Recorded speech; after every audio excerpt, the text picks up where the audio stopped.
Welcome to the greatest podcast in sports betting entertainment. My name is Tanner Kern, certified G, bona fide stud, and you can't teach that. In this right here, this is G Money Grant Mitchell. We are here. It's NFL Week 1 kickoff, Thursday night football. We have a loaded slate on Sunday. We got a game on Friday in Brazil. I didn't even know they could play football in Brazil. And then we got one on Monday as well. And you can't teach that. I'm so excited, Grant. How you doing? I'm jumping off the walls, Tanner. Thank you for welcoming me and so kindly as always. It's the return of the NFL. I mean, this is truly one of the best times of the year. We've got the AFC Championship game rematch tonight. Jaden Daniels is here to save the nation's capital. I'm pumped up. The Bucks are going to beat him into the damn ground on Sunday, Grant. You better be. Your defense is going to give up so many points. It's not even going to be funny. Baker Mayfield's coming for your ass. I mean, Baker won the Heisman. 2 former Heisman winners, 2 top 2 draft picks going at it with one another. It'll be fun. What I don't understand is why they're playing at 4:25. It's Tampa Bay versus Washington. Why did we get a West Coast slot time? That must be the game on TV then, on CBS at 4:30. No, they'd be on Fox. I don't know. Yeah, they're on Fox. Let's look it up. But I still don't understand why they would do. The Commanders pretty much always play at 1 o'clock. I would get it if you were playing the Chargers, the Raiders, someone like that. We're playing the Buccaneers. Why is it at 4? There's not many big games, though, in the afternoon window, I believe. I could be wrong, but it doesn't seem like it. So you're going to go prime time, the 1 o'clock kickoff, like the nationally televised 1 o'clock kickoff, I guess. We don't have one. So 4:25, America's game of the week is going to be, I would think it's either Dallas, Cleveland, or Washington Bucks, depending on. It's got to be Cowboys, Browns. But it does have to be Cowboys, Browns. But if you're in Tampa, you're going to get the Buccaneers on Fox. If you're in the Washington area, you're going to get the Commanders on Fox. You're not going to get Dallas, Cleveland, I imagine. Yeah, I think that's how it's going to work out. So, I mean, 2 good games. I mean, I think the Buccaneers and Commanders will put on a show there. Jaden Daniels, Baker Mayfield. Baker's a dog, man. You better watch out. I just want to find out if Jaden Daniels is going to be good or not. He was incredible at LSU. Don't get me wrong.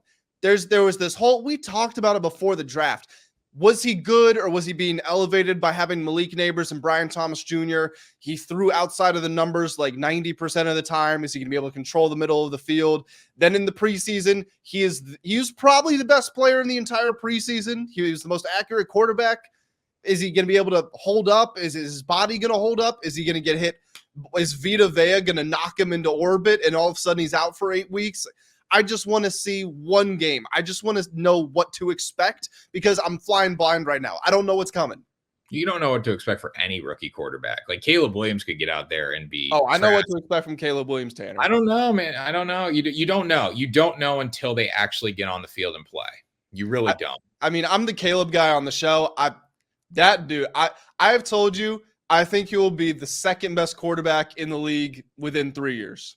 Yeah, and people said that about Trevor Lawrence too. And look where Trevor Lawrence is at. Who's a good quarterback. I mean, he's not a great quarterback right now. He's good. You can't tell until they actually play real defenses and they face real adversity and they have to overcome it. And then you can determine if they're going to be great or not. Obviously, Caleb's got all the hype in the world, but there's a lot of people with hype that don't deliver. So speaking of the Chicago Bears, Caleb Williams and all that, wake up this morning, go to the bathroom. I'm making my breakfast, load up the old Twitter machine. First thing I see is current Bears running back DeAndre Swift is the topic of a murder investigation that went cold. He was formerly the lead suspect. Click on it and it's a fake account. And I gotta say, I'm pretty good at not falling for the fake account. The NBA Centel, I don't fall for them. The Adam Schefter one that's out there, I don't fall for that. That one did get me for about 30 seconds there. I'm just sick of it. I wish these fake accounts would go away because half the time I'm reading my timeline or whatever it is. I read something and then I got to go click on the page, check the actual full handle, look at the follower account, make sure it's a real account. And then I can actually start to believe it. The worst is the local reporters who have buzz on like a team trading for somebody. There was a guy in Pittsburgh who said that the Ayuk deal was done and he looked like a reporter and he had 200 followers. Those guys are the worst. Yeah. Well, speaking of fakes, we got some Taylor Swift and Travis Kelce fakes to talk about here in a minute. Before we do that, we are presented by the World Sports Network, WSN. All that stuff is linked down in the bio. We got picks, previews, betting analysis, sportsbook promo codes, everything you could ever want as a bettor is on there. So make sure you check it out, right, Grant? Yeah, absolutely. I mean, all throughout last season, the NBA season, MLB, everything, they've got bonus codes, promo codes. You know, you bet five, you win $200 in bonus bets, whatever it might be. There are all sorts of deals over there. So if you want to maximize your opportunities during the NFL season, go to WSN.com. Definitely. So big news coming out before we get into breaking down all these NFL games. Taylor Swift and Travis Kelce. Was it a fake relationship? Was it real? I personally think that it's the code, like whatever the contract that was leaked on Reddit is fake, because if you are Taylor Swift, you are one of the most high profile females in the world. If you're Travis Kelce, you've been elevated by this. And people were making the case, well, he got the $100 million podcast. He got the Pfizer deal because of her. And he probably did. Like that podcast, New Heights, is not worth $100 million without Taylor Swift being in the picture. However, if a Taylor Swift relationship contract was ever leaked on Reddit, that just would never happen. It's like the most secret US documents being leaked on Reddit. It's not going to happen. No, this is just totally another Will Levis situation. The friend of a friend says that Will Levis is making his way to the Panthers facility. They've decided that they will be drafting first overall. It was never going to happen like that. So yeah, I'm with you. This is obviously fake. I think the relationship is totally real. You know, regardless of if more evidence comes out to support this, I'm still going to think the relationship is real. The only way in my mind I could conceptualize something like this happening would be Roger Goodell, the team owners, the league office having to put up like $1 billion to her up front and saying this will be good for the long-term growth of the sport, which is already the biggest sport in America, already $100 billion industry. But if you can get the younger Taylor Swift fans, then you make them lifelong fans. I guess that's the only way I could see it. But no, I'm not giving it the time of day. It's got to be totally fake. Yeah, no chance this is real. And you know what? Credit to them, though. They found a relationship that not only, I don't know if they're happily in love or not, but they're making a ton of money from it. Like Travis Kelce's made a ton of money from this relationship. So good for him. Yeah, absolutely. What'd you think about your Commander's VP of content? Just like trashing NFL? So yeah, he had some certain things to say. I don't know exactly what we should and shouldn't be talking about on the podcast here. I don't know if you have the full quote available, and I don't want you to read it, but just maybe draw some of the highlights from it. But he alleged a number of things. He said that the black players on the Commanders are homophobic. He said that a lot of the league office's duties or actions, initiatives related to racial injustice and social equality and those things are very performative, and it's only to make a big buck. He said a lot of stuff. He said NFL fans are high school dropouts and alcoholics. He was trashing everybody in sight. So what do I make of it? First of all, I just want to know what he was on. Did he have a bad day? Is he normally like this? And second of all, I don't really buy into any of it. Like, it just seems like somebody was airing their grievances. Seemed like the guy who was pretty upset for whatever reason. He's already been suspended by the team. Would be pretty shocked if he does get his job back. So I guess we'll see what happens. Yeah, I mean, I feel bad for him in a way, because like it was an undercover date. Like he was just trying to hang out with this girl and this happened to him. But what he said was pretty wild. It's like, it's a tough balance. Yeah, I mean, there are certain things you can and can't say. It wasn't even close to the Donald Sterling level, obviously, but this sort of situation where you have decoys or hidden cameras, stuff like that. If you're saying these things behind closed doors, yes, you are a private citizen. Yes, you have the right to free speech and everything you believe in. But in a private world, you know, somebody can fire you because they don't like what you do or say. They think you represent them in the wrong way. You're going to hurt their money, blah, blah, this coming out this is not a good look for the Commanders, which has a, you know, for their 50, 60 years, however long, had a team name that is now considered politically incorrect. Like, it's a team with history of not necessarily doing things the correct way. We know everything that happened during the Dan Snyder era. So just a bad look overall. If you think like this, though, too, you shouldn't be a VP of content for a professional football team. Like, and you know, he said some stuff about, you know, homophobic and African-American players, all that, blah, blah, blah. But like, if you say, come out and like, you're the VP of content, and the VP of content's job is to spread the game of football to the fans and to be all about the fans. And for you to say that most NFL fans, I would say, are high school educated alcoholics, which likening them to mouth breathers, like that was probably the biggest issue for his job, in the sense of like that's, everything was bad that he said, but if you're a VP of content and that's what you think about the fans, you got a big problem. And this is the thing. If I look, I'm not defending this guy, and I would never. If I were going to, I just have totally played devil's advocate here, I could see that as being a very, very poorly phrased way of saying you need to dumb things down because we're in an era where people have short attention spans and people don't want to give too much complex thought. They just want quick media. I mean, we work in this type of stuff. They just want quick hitters, lots of edits, very low, like low syllable counts. They don't have to think too hard. If he said all of that, then it would make sense. But if he's actually attacking the fans and saying this is like, it's way too far. Do you know how this all happened? Like, was he saying stuff and they expected it, and that's why this lady reached out to go on a date with him? I truly have no idea. I saw this, I think right before I went to bed last night was the first time I saw it. So I'll read into it more today, but no, I don't know. And I will say this whole, the Josh Harris, the Adam Peters sort of takeover of Washington, let's put the football product away. Whatever happens on the field, let's just keep it separate. Josh Harris is somebody who is, involved in successful professional sports franchises, a guy that appears to do business the right way. Adam Peters has appeared to do business the right way. They've cleared out pretty much everything from the Dan Snyder era, whether that be players, whether it be people in the front office. So once they go through their internal review, which I'm sure they're going to have, I trust them to make the right decision on this. No, yeah, he's gone. I think so. I think O'Keefe Media, a big part of it is like doing this kind of stuff, the undercover journalism. But I could be wrong. Yeah, I honestly don't know too much about the case. Like I said, just saw the video, so I guess we'll see what happens. More will be revealed, as they say. Yep. So we got some big games coming up this weekend. The one I want to talk about first, we talk about Caleb Williams, is Titans versus Bears. The Titans are a 4.5-point dog in this game. Chicago obviously has high expectations coming into the season. I think the Bears have to win this game, but I would lean towards the Titans with the points here. I do think the Titans can make a little bit of a run at Chicago in this one. Grant, what do you think? Pretty much what I think. I thought the Titans did something very interesting, and I'm struggling to remember a similar situation. I think they were going to be totally irrelevant. The Titans were. I think they bought their way into relevance, and I don't say that in a bad way. I say the front office went out and, they got a Tony Pollard. They got a L'Jarius Sneed. They got a Calvin Ridley. They made some trades with forget the Rams player, but they bring him over, the captain, the linebacker.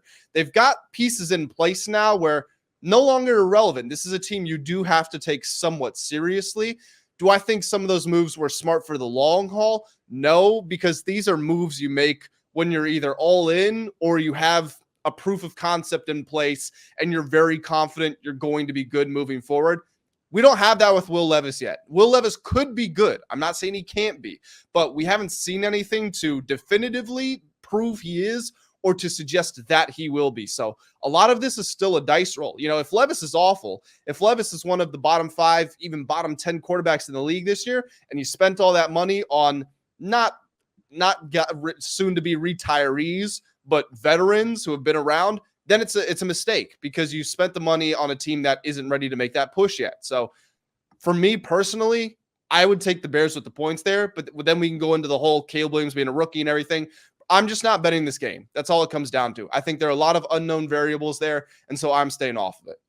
I'm excited to watch it. I probably wouldn't bet it either. Looking at Will Levis in this spot, he wasn't, like you said, he didn't give us anything to suggest that he isn't the guy yet, but he didn't really give us anything to say that he wasn't the guy. Like, I think this is going to be a big prove it year for him. Last season completed 58% of his passes, 1,800 yards, 8 touchdowns, 4 interceptions. He did have Derrick Henry last year. They replaced him with Tony Pollard. I don't think Tony Pollard's that great. I don't think he's going to take your team to a championship caliber level, but at least he's a decent name in there. And then you have some good receivers too this year, which is really going to benefit them. Looking at that group, they got DeAndre Hopkins, who's questionable. You got Tyler Boyd now, and then Calvin Ridley. So that's a good group of weapons to see what Will Levis is capable of. I have my fears about the rookie quarterback in game one with all the expectations. When you have Hard Knocks and you walk out to a Michael Jordan intro and the Bulls, like, that's pressure. And if they don't win, if the Bears don't start hot, like, it's the tables are going to turn very quickly for Chicago, because they also, like, we're talking about Caleb Williams, great coach or great quarterback. We don't know yet, but Matt Eberflus is just not a good head coach. Like, we can't sit here and say Matt Eberflus is going to be a great head coach and lead this team. No, I agree with you, Tanner. So I'll actually share one of the predicaments that I'm in. I'm taking on. I have a Discord for people who don't know. Feel free to join. I have a Discord, and basically, I am doing a community NFL survivor pool where the entire Discord votes on a team to have as their pick in a survivor pool, and they're going against me. So it's me against like about 1,700, 1,800 people right now. And so I'm trying to figure out my survivor pick. And honestly, as we're recording this on Thursday morning, I still haven't finalized it. I'm not going to lie. I did give some consideration to the Bears just because they have so much talent in place. They got, Rome Odunze, Keenan Allen, DJ Moore, DeAndre Swift, Cole Kmet, all those guys. The defense, I don't know how many people know this. After they acquired Montez Sweat, which is a full 2 months, they had 8 games. They gave up less than 18 points per game. That would have ranked third for the entire year. So I think the team does have a lot of talent in place. But like you said, it's a rookie quarterback. Despite what I think about Caleb Williams and what he will become, it is a rookie quarterback in his first start. So I'm staying off of the Bears in that one. No, it's a tough call. I mean, if you have like 15 survivor pool entries, or like I have 8, and the one I'm in, I have 8 entries. Like, it could be Bears one of them. I would probably rather use them down the stretch against a bad team because I think they're going to be stronger and better. But right now, you look at Tennessee, and I just look at Will Levis as the quarterback that is going to have a trash game and drive the field with 2 minutes to go and win it. Like, just pull out one drive. That's how I view him right now. So I'm a little weary of this game. And 4.5 is a good amount of points. I could see it being a 3-point game either way. So that's why I would go with Titans 4.5. Yeah, I'm with you. I'll tell you a game that I do like. And a pick that I do like. I like the Seattle Seahawks at -5.5 against the Denver Broncos. So this is the thing with Bo Nix. And we talked about it a lot throughout the preseason. He looked so good in the preseason. The Broncos were the highest scoring team in the preseason. This is the thing. They had to be. I mean, Bo Nix took more snaps in college than any player in the history of the sport. He was a top 3, top 4 finisher in Heisman voting. I think he was third behind Penix and Daniels. So he had to look good. But if you look at this roster, I mean, they get rid of Jerry Jeudy. I understand they got Josh Reynolds, but a Cortland Sutton, Josh Reynolds, Marvin Mims receiving trio is not exactly the best in the league. The defense was in the bottom 10 for points allowed, might have been in the bottom 7. And I think they got worse on that side of the football. With Seattle, this is a team that I actually have a lot of confidence in. And I think things in the NFC West could get a little weird. I think the 49ers had a real risk of not winning that division. Now, the fact they got Ayuk and Trent Williams back, I think certainly does help them.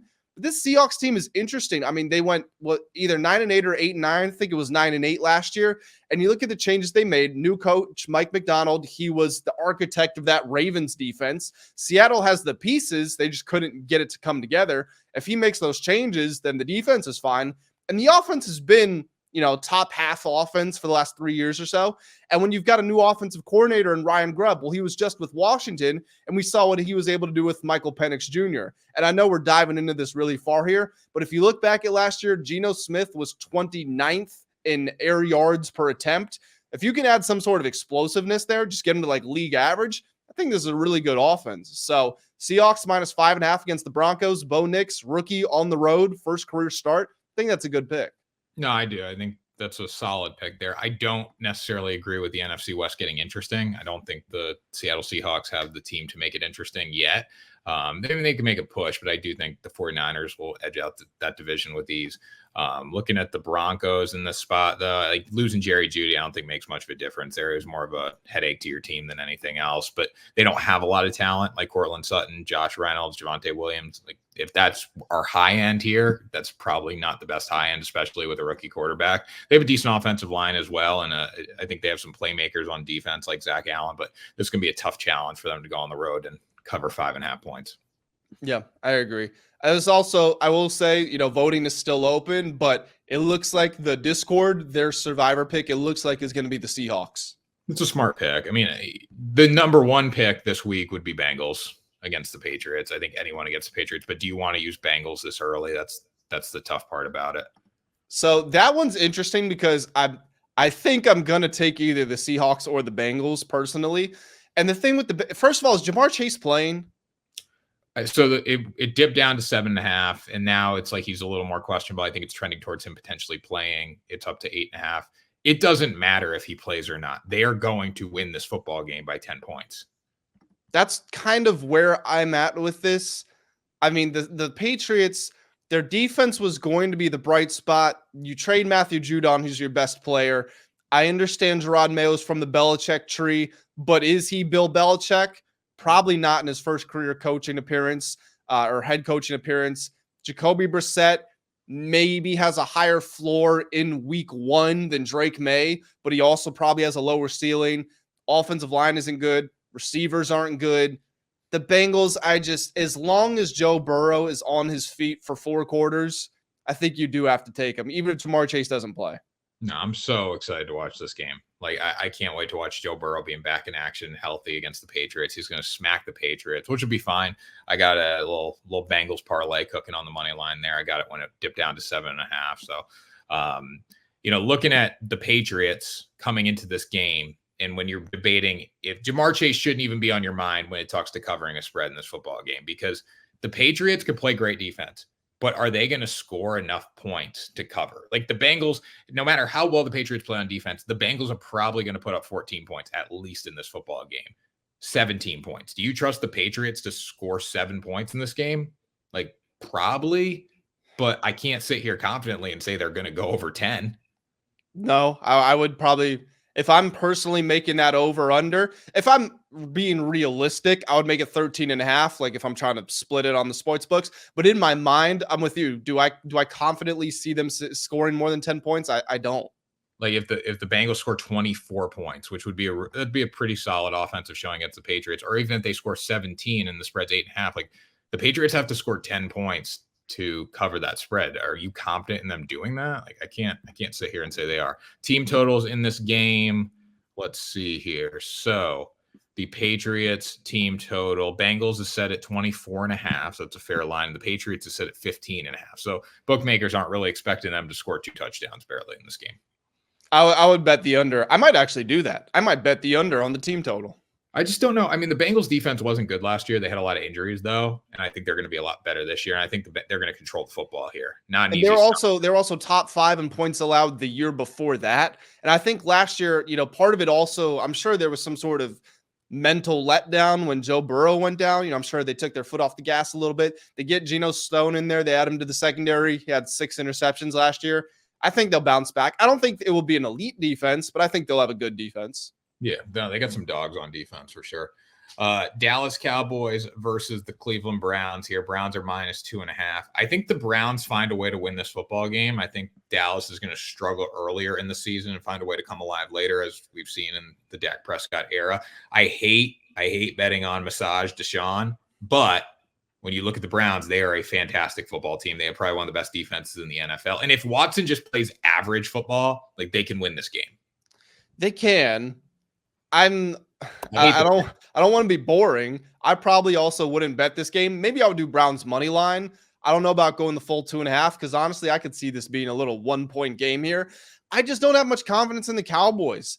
I think they and Dak know that it's over because they don't want to pay Dak $60-65 million a year. That's what Dak's going to hold out for because that's what he's going to get. Regardless of your thoughts, if he deserves to be the highest paid player ever, well, this is the thing. Every year, there are 3 or 4 new highest paid players ever. So the price keeps going up. Dak's going to get that money. Dallas doesn't want to give it to him. CeeDee Lamb is back, which obviously helps, but he's been training at a high school football field the entire summer, only had a week with the team or so. I don't know if the chemistry is going to be there right away. The defense will be good, sure, but DeRon Bland, who had, 6 pick sixes last year, he's out. Dan Quinn was your defensive coordinator. You got to replace him. Joe Witt Jr., this has kind of gone unspoken by. Joe Witt Jr. was the cornerbacks, the secondary coach. What do we know that Dallas secondary for? Picking the ball off. If they're not getting those turnovers, how is that going to affect the bottom line? Rico Dowdle supposedly could be running back 1 ahead of Zeke Elliott and Dalvin Cook. All those things together, I just don't think this is a good year for Dallas. I see them winning 8 or 9 games and probably missing the playoffs. I don't know if I see 8 or 9. Like I think they're going to make a playoff push again. Because again, Dak's in a contract year too. Like he is playing for $60 million. Like if he lights the world on fire this year, he's gonna get it no matter what. But if he lights the world on fire, it's going to open up a lot more suitors to his bidding process. Well, So this is the thing. He's lit the world on fire for most of his career, but it hasn't necessarily translated straight to wins. Dak has pretty much always had phenomenal numbers. Some year the wins have been there. They've won 12 games in 3 straight seasons, but sometimes they haven't been. Yeah, and when you look at the Dallas Cowboys, I think that might be the issue more than Dak. Maybe Dak can go somewhere and win if he's putting up these numbers. Like, I wouldn't say Dak's the loser here. I would say the Dallas Cowboys haven't won anything in a long time. It's just like the New York Yankees. Like, Aaron Judge is one of the best players in baseball. He's one of the best baseball players to ever step foot on a field, the way he's hitting. And the Yankees just haven't been able to get over the hump. And I look at these franchises very similar. So maybe it's not the player. Maybe it's the franchise. Maybe it's the environment he's in. Like, if you take him and you put him on, who's a contender? Who's a contender that doesn't have a quarterback right now? Like, who would be a contender? Cleveland. Like Cleveland. If you put Dak in Cleveland, that probably makes them a legitimate contender because you can't get that production out of Deshaun Watson. So I wouldn't. If I'm Dak, I want to leave. I want to get out. Yeah, and I feel, I don't know if you can say disrespected because they've paid you so much money. But, Jerry Jones and Stephen Jones, they have stalled negotiations with you, and they've publicly made you look like the bad guy. So I'm with you. Right now, I don't view Dak necessarily as a winner, but I also don't put that on him. I mean, you see the way that good teams are run, and you see the way the Cowboys are run. There's a clear difference. New York Jets. You want to go through the Cowboys schedule real quick? Yeah, we'll go through them. And also New York Jets. Aaron Rodgers plays 1 year, then you go sign Dak Prescott. You never know. Like, there's options for him. So the Browns. You have the Browns winning that game. Yeah, I do have the Browns winning it. I hate the pick, but I have them winning the game. The Saints, they should win that game. The Ravens lose. Lose. 1 and 2. At the Giants. Win. At the Steelers. Win. It could be tough. It could be. We'll give it to them. Home for the Lions. Probably a win at that point. Really? It's a toss-up. I think Dallas will be like -1.5 at home. Okay, so you've got at the Niners, that's a loss. At the Falcons. Win. Home for the Eagles. Falcons are trash, Grant. The Falcons are legit. They have the easiest schedule in the NFL. That's why everyone likes them. They are a trash football team. Oh, no, don't get me wrong. I don't like the Falcons. I just don't like the Cowboys. I don't think they'll be good. Falcons over the Cowboys. Come on. Like Kirk Cousins. I love Kirk, but no. Okay, so you got home for the Eagles, home for the Texans. You're going to split with the Eagles. Let's say they I think they beat the Texans. I think the Texans are due for a little regression. You look at the stats with the Texans and the Colts. Like, the Colts were very similar to the Texans last year. Okay, well, you're going to have the Cowboys winning like 13 games. No, I'm not. They just have an easy schedule right now. All right, at the Commanders. Do the Commanders get a split, yes or no? Sure. Okay. Probably not, but sure. Cowboys home for the Giants. They should win that. Bengals. In Cincinnati? No. At home. I'll give that a loss. I think Cincinnati beats them. At the Panthers should be a win. Home for the Buccaneers. I think it depends how they're looking at that time. I'll say it's a win right now. At the Eagles will be a loss, and then home for the Commanders to finish the year would be a win if they get the split. So you've got them going 11-6. That's realistic with that schedule. I mean, it's not the toughest schedule in the world, don't get me wrong, but I think they lose the Texans game. I think they lose the Lions game. I don't think you give credit enough to the Steelers or at Falcons. Not that either one of those teams are great, but I think home could just be tough, especially the Steelers game. Mike Tomlin wins 9 games every year with nobody at quarterback. But that's his ceiling. That's what he's become. He's become a 9-win coach, which isn't good enough. I'm not going to say it's Mike Tomlin's fault. Don't get me wrong. How about Dak Prescott on the Steelers? Yeah, he'd make a huge difference for them. That's a really good quarterback option. Now, I don't think they would do that with their situation if Justin Fields looks okay this year when he does ultimately take over the job. That's going to be a time of transition too. Like, Russ is not going to start 17 games this year. No, he won't. The Sunday night game, this is the last game that I like from or I want to talk about from a betting perspective. I don't know if you've got any more, but the Rams at +3.5 on the road against the Lions. I wanted to gauge your thoughts here. I kind of like the Rams at +3.5. I believe this was the exact same line as the playoffs last year. Because if you remember in the wild card, the Rams went on the road to face the Lions as well, and they lost by 1 point. So they covered even in the loss. I could honestly see something very similar happening again. I could see the Rams losing by 1-3 and they cover the line. Could even see them winning too. This Lions team, they've got a lot of promise, obviously. They were one of the best teams in the league last year, and they upgraded their secondary. But I think the Rams are a bit of a sleeping giant here. The reason I said the NFC West could get weird earlier was because the Rams were actually going to be my pick to win that division until Ayuk and Trent Williams came back. Now I've got to rethink that. But yeah, I think LA could be a real player here. I don't know. I think they could be. I don't know if they will. I don't know if I'd lay 3.5. I'd probably wait to live bet it or buy down to 3. But I do have more confidence in the Lions coming out on top in this football game, just because I think they have the better team, number one. The Rams had a great game on offense last year, 425 yards, 22 first downs. The Lions did get better on defense this year. So the Lions couldn't stop a soul on defense at all. If they can fix that just a little bit, I don't think the Rams can play with them, and they're going to be just as good on offense this year. So they need to fix the defense. I need to see how it looks first before I would actually bet on them, because it was so bad last year. Well, it was a double-edged sword with the Lions, I will say. They had the second best run defense, but they had the second worst pass defense. So, they boosted the secondary. They got Carlton Davis. They draft Terry and Arnold, those guys. The Rams also made their secondary better. I mean, they added Cameron Curl, who in my opinion is the most underrated safety in the league, and Tre'Davious White. So, they'll be better over there. Yeah, but I'd rather have a team in the NFL. I'd rather have a team be better against the pass than the run. Yeah, I agree with that. And they got lit up so much last year. I mean, what did Stafford must have had? He had 367 yards in the game. Like, that shouldn't happen. And if he doesn't have that, I don't believe they're going to be within 3 points in this game. They let Baker throw for 300 as well, I believe. Baker's a dog, though. That's the difference. Like, I don't know why Baker gets so much disrespect. Baker is a legitimate dog. Is Baker still getting? I don't think the disrespect is continued into this season. It hasn't really, but like, people are like, "Oh, Baker Mayfield." Like, I was looking drafting fantasy. Like, he's way down on the ADP. Like, he's one of the most gunslinging quarterbacks in the NFL. Like, the dude slings it. Yeah, I would probably. I'm going through quarterbacks in my head right now. I would probably put Baker as. I'd put him 11th. No way.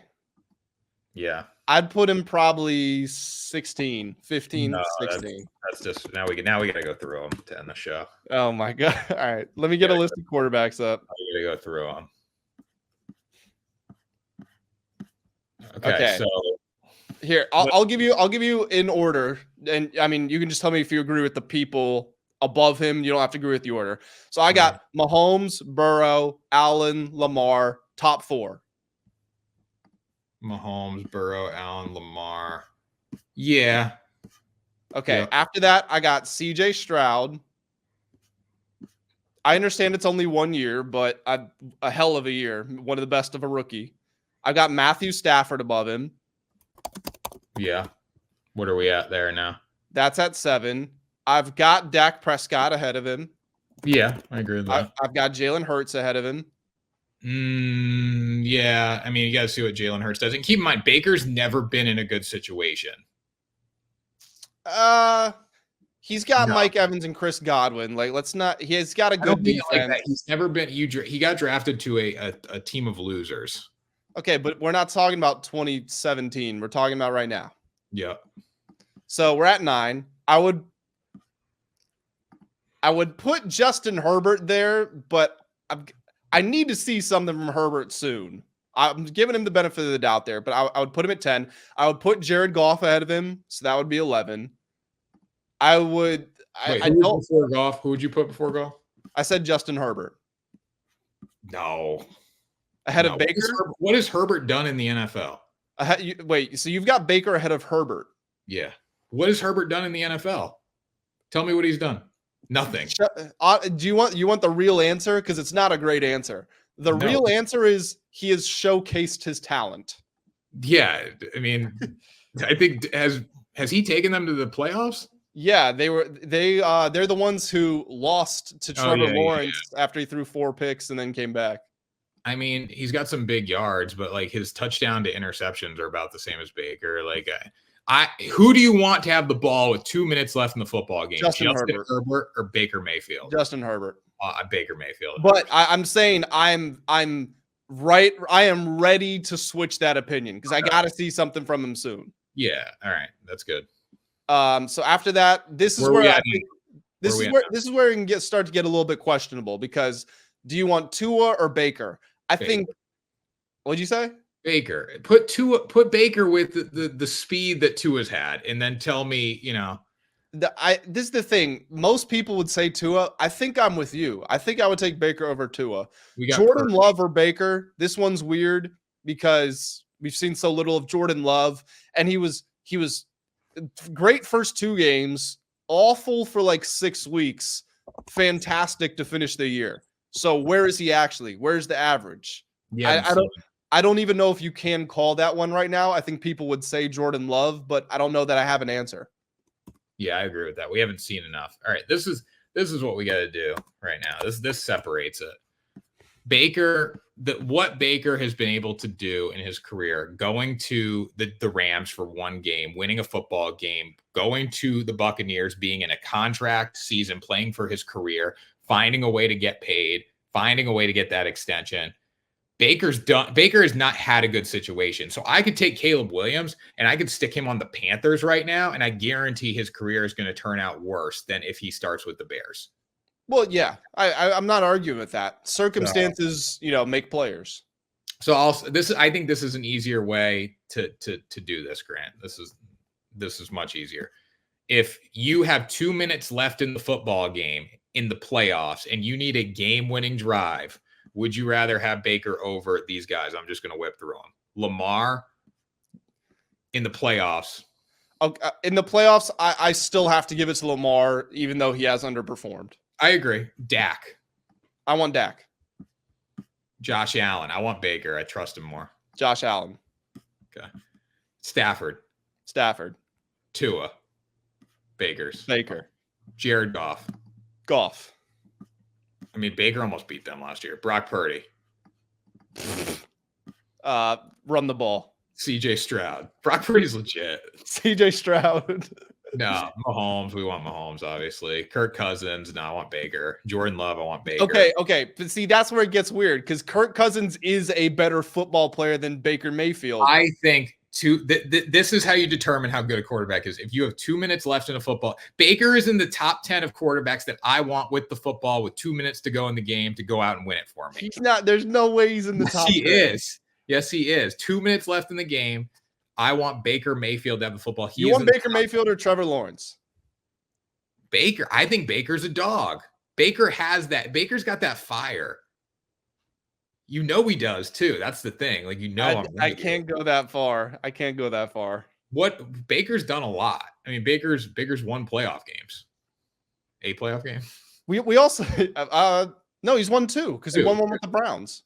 Yeah. What has Trevor Lawrence won 2 playoff games? No, he's been to the playoffs 1 time, beat Herbert, lost to the Chiefs.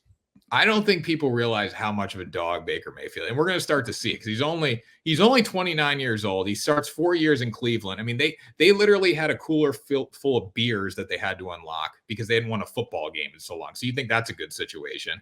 The Panthers are trash. The Rams, he did 5 games there. He won his first one. He completed 63% of his passes, 4 touchdowns, 2 picks in 5 games. He got on a freaking Southwest flight and learned the offense with Sean McVay. And then he goes to Tampa Bay, lights the world on fire, 28 touchdowns, 10 picks, 4,000 yards. One of the best quarterbacks. He was close to a top 10 quarterback in stats last year for sure. He's a dog. We didn't even mention Aaron Rodgers' name, by the way. I think you have to put Aaron Rodgers ahead of him. You can't even factor Aaron Rodgers. When Aaron Rodgers throws a touchdown pass this year, then we can start to classify him as a quarterback. Yeah. Okay, but this is the thing. There are so many quarterbacks we just automatically rule out because Anthony Richardson haven't seen enough. Will Levis haven't seen enough. Bryce Young, too young. Jaden Daniels, Caleb Williams, Bo Nix, JJ McCarthy. McCarthy's injured. The others are all rookies. Like, I'd rather have Baker than all Baker's those automatic. Baker is automatically better than like 10 quarterbacks just because. Why are you trashing Baker so much? I'm The not dude's trashing dumb. Baker. I'm saying that there's a lot of people we haven't seen yet, and even some of the players we were putting above him. Like, yeah, CJ Stroud was great for a year, but it was 1 year. Jalen Hurts still has only had one great year. Jordan Love played for 1 year. There's the hierarchy of the quarterbacks right now. In my opinion, it's Mahomes, nobody even else in his stratosphere. Then it's Burrow, Allen, and Lamar. And then you've got a clear dump off to just like everyone else. Burrow's ahead of Allen and Lamar, I think, because he's been able to beat Mahomes. That's what we graded off of. Well, I think they're in the same tier because I think Burrow, it's weird. It's like a triangle because Burrow has beaten Mahomes, obviously, but Allen has more times than not been a better quarterback than Burrow, and Lamar's a 2-time MVP. So they kind of all have their different strengths. And the only one that I trust to win in the playoffs is Burrow. Yeah, I would go with that. That's what we go off of. Like, that's what I go off for a quarterback. Like, I want a guy 2 minutes left in the game that's going to drive the field, and that's Baker Mayfield. He's a dog. Absolute dog. He's the guy that's going to get sacked, whip out of it, stiff arm a dude, run for a first down. Like, he's just a gritty football player. I love him. He's Taylor Heineke with arm talent. Yeah, that's a good way to describe it. Anyways, Grant, let's get out of here. Guys, that's going to do it for this episode of Ride the Line. Whatever that was, betting picks, quarterback rankings, survivor pool, whatever. We hope you guys enjoyed it. Make sure that you do hit the like button, hit the subscribe button as well. Tanner and I will catch you all in the next episode of Ride the Line.